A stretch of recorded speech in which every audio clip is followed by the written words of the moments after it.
First ever factory outlet, Chandanagar, Mukunda Jewelers, opening soon. No making charges.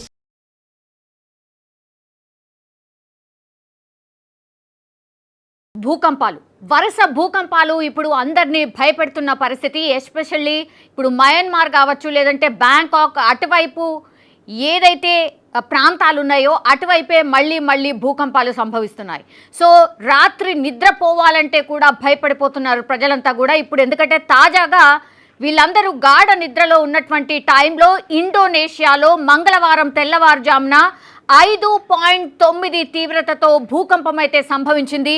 పూర్తిగా అందరూ నిద్రలో ఉన్నారు. గాఢ నిద్రలో ఉన్నటువంటి టైంలో ఇప్పుడు ఈ భూకంపం అయితే సంభవించింది. ఇది ఆగ్నేయాసియా దేశాల ప్రజలను ఇప్పుడు వరుస భూకంపాలు అయితే భయపడిపోతున్న పరిస్థితి అయితే కనిపిస్తోంది. మొన్న 7.3 తీవ్రతతో వచ్చిన భూకంపానికి ఆల్మోస్ట్ దగ్గరగా ఒక 2000-3000 మంది చనిపోయినట్టుగా మనకు అఫీషియల్గా అందినటువంటి వార్త.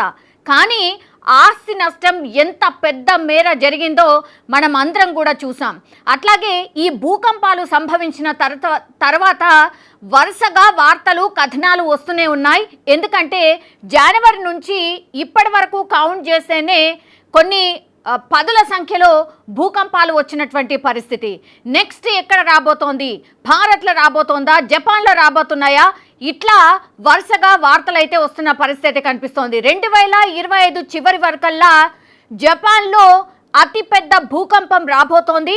మినిమం 3 లక్షల మంది చనిపోయే అవకాశం ఉంది అంటూ ఏకంగా ఆ దేశం, అంటే జపాన్కి సంబంధించిన దేశమే అధికారికంగా ఒక క్వశ్చన్ మార్క్తో ప్రజలను మీరు ప్రిపేర్డ్గా ఉండండి అనేటువంటిది వాళ్ళు చెప్పినటువంటి సిచ్యువేషన్ అయితే కనిపిస్తోంది. ఇట్లా ఇప్పుడు ఎక్కడ ఏంటి ఎప్పుడు వస్తుంది భూకంపం, ఇట్లా ఇదే వార్తలతోని ఇదే మాట్లాడుతూనే రాత్రి భయపడుతూనే పడుకుంటున్న పరిస్థితి కనిపిస్తోంది. ఎస్పెషల్లీ ఈ బ్యాంకాక్ ఆర్ మయన్మార్ అండ్ ఆ తర్వాత ఈరోజు తెల్లవారుజామున ఇండోనేషియాలో 5.9 తీవ్రతతో భూకంపం అయితే సంభవించింది. సో దీంతో అక్కడ ఉన్నటువంటి చుట్టుపక్కల ఉన్నటువంటి ప్రాంతాల వాళ్ళు పూర్తిగా భయపడిపోతున్న పరిస్థితి కనిపిస్తోంది. అత్యంత తీవ్రతగా వచ్చిన భూకంపం అయితే కాదు, బట్ తీవ్రత గల భూకంపంగానే ఇప్పుడు ఎక్స్పర్ట్స్ చెప్తున్నటువంటి పరిస్థితి అయితే కనిపిస్తోంది. సో సిఐయులో రీజన్స్లోని సినాబాంగ్ నగరానికి ఆగ్నేయంగా ఇది 62 కిలోమీటర్ల దూరం, సముద్ర మట్టానికి ఒక 30 కిలోమీటర్ల రూట్లో ఈ భూకంపం కేంద్రాన్ని అధికారులు అయితే గుర్తించారు. సో అర్ధరాత్రి సమయంలో ప్రజలు పూర్తిగా గాఢ నిద్రలో ఉన్నటువంటి టైంలో ఒక్కసారిగా భూమి కంపించినటువంటి పరిస్థితి అయితే కనిపిస్తోంది. సో మొదట ఈ భూకంపం 6.2 తీవ్రతతో నమోదైంది. ఆ తర్వాత 5.9గా నమోదైనట్టుగా అధికారులు అధికారికంగా ప్రకటించిన పరిస్థితి. ఇప్పటి వరకు అయితే ఎలాంటి ప్రాణ నష్టం జరగలేదు, బట్ ఈ తీవ్రత ఎక్కువగానే ఉంది.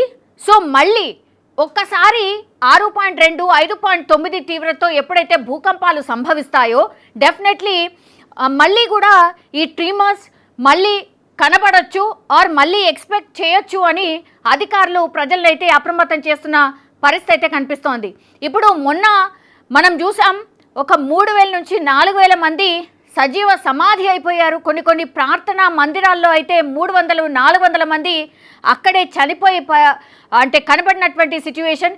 ఇప్పటికీ కూడా ఇప్పుడు ఎక్కడైతే ఈ మయన్మార్ బ్యాంకాక్ ఉందో ఇప్పటికీ కూడా తిండి కోసం చాలా మంది ప్రజలు ఎవరైతే జనరల్ పబ్లిక్ ఉన్నారో వాళ్ళు ఇంకా కూడా కష్టాలు పడుతున్నారు అనేటువంటి వార్తలు కూడా వస్తున్నాయి. ఆస్తి నష్టం భారీగా జరిగింది.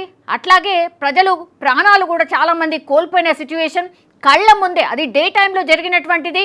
కళ్ళ ముందే పూర్తిగా ఇట్లా పెద్ద buildings, high rise apartments buildings అన్నీ కూడా కుప్ప కూలిపోయిన పరిస్థితి. అట్లాగే ఈ ప్రాంతాలు ఏవైతే ఉన్నాయో ఎస్పెషల్లీ టూరిస్ట్ ఎక్కువగా అట్రాక్ట్ చేసే ప్రాంతాలు, టూరిస్టులే ఎక్కువ విజిట్ చేసే ప్రాంతాలు, అట్లాంటి ప్రాంతాల్లోనే ఇప్పుడు భూకంపాలు సంభవించడంతో భయపడిపోతున్న సిచ్యువేషన్ అయితే కనిపిస్తోంది. మళ్ళీ ఈరోజు తెల్లవారుజామున, మంగళవారం తెల్లవారుజామున అందరూ ప్రజలు నిద్రపోతున్నటువంటి టైంలో సంభవించినటువంటి భూకంపం ప్రజలందరూ కూడా బయటికి పరుగులు తీశారు ప్రాణాలు కాపాడుకోవడానికి. ఎందుకంటే మొన్నటి ఇన్సిడెంట్ ఎవరు మర్చిపోయే పరిస్థితిలో లేరు కాబట్టి ఇప్పుడు తాజాగా ఇండోనేషియాలో సంభవించినటువంటి భూకంపంతో అయితే ప్రజలందరూ బయటికి పరుగులు తీసిన సిచ్యువేషన్ అయితే కనిపిస్తోంది.